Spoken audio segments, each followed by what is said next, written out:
me is when it's over. And I think everybody's tired of fighting at this moment. They're losing too many people.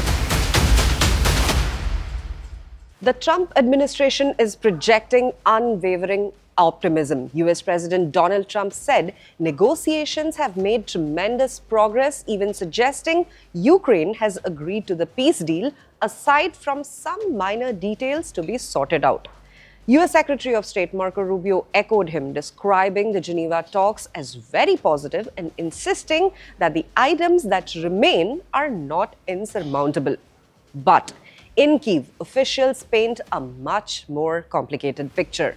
A senior Ukrainian source with direct knowledge of the negotiations told CNN that while a consensus has been reached on most of the 28 US proposals leaked last week, 3 major sticking points remain, and each one is significant enough to collapse the agreement entirely.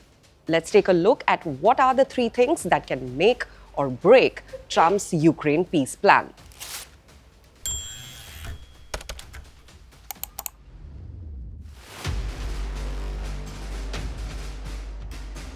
Starting off with the Donbas territory, which is the most explosive fault line. The future of annexed regions remains unsettled. One of the most sensitive disputes relates to whether Ukraine must surrender key territories in the Donbas, areas that Russia annexed but still battles to fully control. The US proposal envisioned turning the region into a Russian-administered, demilitarized zone. The Ukrainian source, meanwhile, said that there has been certain progress, but stressed that no agreement on substance or wording has been reached so far. The source emphasized it would be very wrong to say we have now the version that is accepted completely by Ukraine. For Kyiv, relinquishing towns that form a fortress belt essential to national security is a potential non-starter. For Moscow, gaining them is a non-negotiable demand.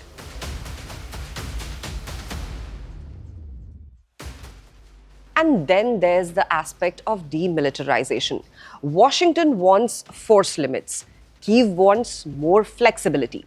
The second major dispute is a proposed limit on the Ukrainian armed forces, which is around 600,000 troops as specified in the 28-point plan.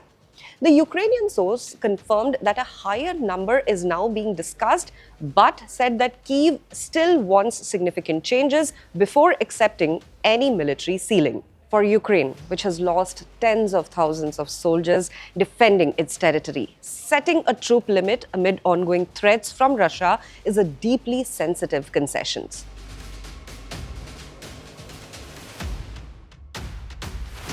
The third and perhaps the most politically explosive sticking point is the United States' ask that Ukraine permanently give up its NATO membership aspirations. The Ukrainian source said that this remains entirely unacceptable. Renouncing NATO would set a bad precedent and give Russia a veto over the alliance of which it is not even a member, according to the source who spoke to CNN. For Moscow, preventing Ukraine from joining NATO has been one of its core demands since the war began. For Ukraine, it's a guarantee of long-term security and a principle for which many have died. In the meantime, US envoys have been dispatched amid high stakes. Trump says that the peace plan has been fine-tuned and he's sending Steve Witkoff to meet Vladimir Putin and Army Secretary Dan Driscoll to meet Ukrainian officials.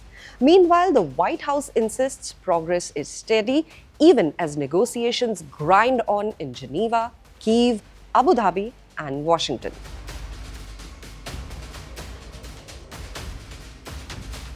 So why do these 3 issues matter so much?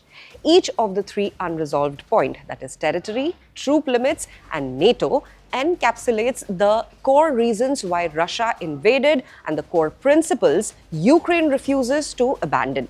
These are not minor details, not merely items that are not insurmountable. These are the heart, the very heart of the conflict. If negotiators can bridge these gaps, the war could move toward an endgame.